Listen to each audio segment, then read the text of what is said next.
You discussed the so-called Wilsonian moment during and after World War I as a pivotal point in the development of anti-Western nationalism.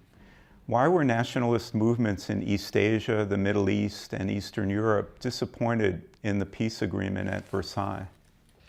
Well, of course, President Woodrow Wilson went to Versailles outside of Paris to take part in the negotiations for the treaty ending World War I. And of course, Wilson had put forward his 14 points and his rhetoric. The war, he said, was to make the world safe for democracy. One of the 14 points was self-government for people who were under the rule of others.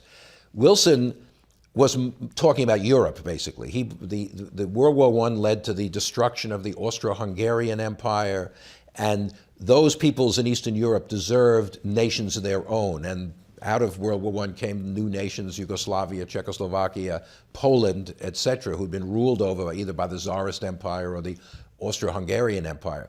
But of course, people in other colonies around the world also said, well, wait a minute, what about this principle of democracy? Does it apply to us? The Ottoman Empire in the Middle East was destroyed, but Wilson did not say, well, therefore, those people ought to get national independence. What about the British colonies in India? What about the French colonies in Vietnam and Southeast Asia? Their leaders came to Versailles and said, well, yes, what about this Wilsonian moment of self-determination? But Wilson, of course, was, first of all, he shared American racial views very deeply, and he didn't believe non-white peoples were really capable of self-government. He was thinking of Europe. And of course, the British who were winners, didn't want to dismantle their empire, neither did the French.